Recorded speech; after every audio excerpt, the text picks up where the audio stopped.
Assalamualaikum warahmatullahi wabarakatuh. Perkenalkan, saya Firda Rahmayanti. Pada kali ini saya akan menjelaskan mengenai materi persediaan. Yang pertama adalah dalam persediaan itu terdapat ada 3 jenis persediaan. Yang pertama adalah bahan baku dan komponen. Nah, bahan baku dan komponen ini didapat dari para pemasok yang nantinya akan digunakan pada saat proses produksi. Yang kedua adalah barang dalam proses manufaktur. Ini merupakan proses dari barang mentah menjadi ke barang jadi. Nah, yang ketiga adalah barang jadi. Nah, barang jadi ini merupakan stok yang tersedia untuk dijual. Lalu, menjaga stok persediaan ini merupakan hal yang sangat penting. Salah satu contohnya, misalnya ada seseorang yang memesan kepada Anda 10 kotak kue. Ternyata tepung yang Anda miliki itu kurang, sehingga Anda terpaksa harus membeli terlebih dahulu kekurangan tepung tersebut, barulah Anda bisa membuat pesanan kue tersebut. Begitu juga dengan perusahaan. Ketika perusahaan kekurangan persediaan, maka perusahaan tersebut terpaksa harus menunggu persediaan tersebut hingga datang, barulah nanti perusahaan tersebut dapat melanjutkan proses produksi kembali. Lalu ada beberapa poin penting, tujuan dari menjaga stok persediaan ini. Yang pertama adalah menstabilkan produksi. Nah, misalnya Anda memiliki 100 ton bahan baku dan Anda memproduksi seluruh bahan baku yang Anda miliki, maka nantinya pada proses produksi periode selanjutnya, jika pemasok tidak mengirimkan bahan bakunya lagi dan di sisi lain permintaan semakin lama semakin bertambah, maka nantinya Anda akan kebingungan bagaimana cara memenuhi permintaan yang ada yang semakin banyak, sedangkan proses produksi sedang terhenti karena bahan baku yang tidak ada. Oleh karena itu, penting untuk menjaga stok persediaan yang Anda miliki. Lalu yang selanjutnya adalah tujuannya mengambil keuntungan. Nah, ada suatu teori yang menyatakan bahwa ketika permintaan itu semakin banyak, sedangkan ketika penawaran itu semakin banyak, sedangkan permintaan itu semakin sedikit, maka harga barang tersebut akan menjadi murah. Ketika harga barang tersebut murah, maka keuntungan yang akan Anda dapatkan akan semakin sedikit atau semakin kecil. Oleh karena itu, penting bagi produsen untuk mengetahui kondisi harga pasar. Nah, ketika harga barang yang Anda miliki itu murah, akan lebih baik jika Anda menjaga stok persediaannya terlebih dahulu. Nah, maka barang yang Anda miliki, maka barang yang akan ada di pasar nantinya akan menjadi terbatas, dan kemudian ketika permintaan mulai naik, maka harga barang nantinya akan semakin bertambah. Ketika harga barang semakin mahal, maka keuntungan yang akan Anda dapatkan juga akan semakin besar. Nah, yang ketiga adalah memenuhi permintaan selama masa penambahan. Yang keempat adalah menghindari kehilangan permintaan. Yang kelima adalah mengantisipasi perubahan kondisi pasar. Dan yang keenam adalah keterbatasan dari pemasok itu sendiri. Lalu selanjutnya ada beberapa biaya yang perlu Anda ketahui di dalam materi persediaan ini. Yang pertama adalah biaya penyimpanan.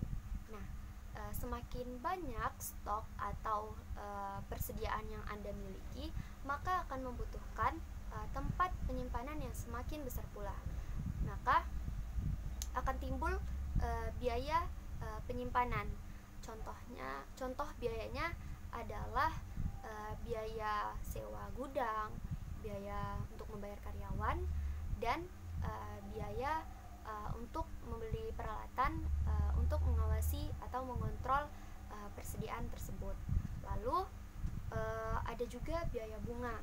Lalu ada juga resiko keusangan. Nah, resiko keusangan ini merupakan di mana persediaan atau stok semakin lama persediaan itu disimpan, maka risiko keusangan juga akan semakin besar. Nah, ketika barang tersebut usang, maka barang tersebut tidak bisa lagi digunakan ataupun tidak bisa lagi untuk dijual, maka nantinya akan menimbulkan kerugian. Nah, lalu ada biaya saat stok habis.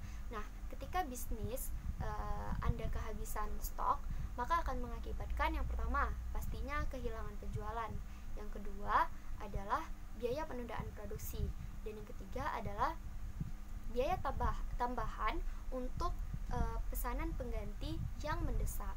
Lalu kita akan membahas mengenai metode untuk mengetahui persediaan.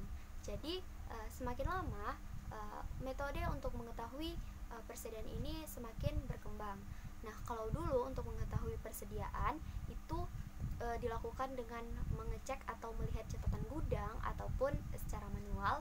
Nah, kalau sekarang itu sudah semakin maju. Setiap barang nantinya akan diberikan barcode yang ada di dalamnya terdapat chip yang terhubung dengan internet, sehingga nantinya data akan tersimpan secara otomatis. Dan ketika barang keluar, maka nantinya data akan tersimpan dan dapat diketahui dengan mudah.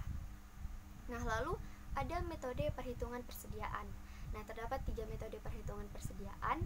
Yang pertama adalah economic order quantity. Nah, yang kedua adalah production order quantity, dan yang ketiga quantity discount model. Nah, lalu dalam economic order quantity ini terdapat beberapa asumsi penting di dalamnya. Yang pertama adalah permintaan diketahui bersifat konstan dan independen. Yang kedua adalah lead time diketahui dan bersifat konstan. Yang ketiga adalah pengiriman barang instan dan komplit.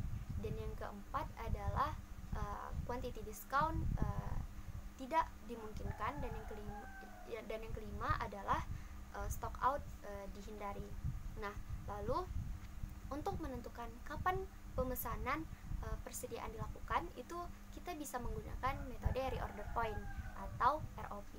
Nah, ROP ini dapat dihitung dengan mengalikan permintaan harian dengan dikalikan dengan lead time pesanan tersebut dalam hitungan harian. Nah, lalu ada konsep mengenai just in time.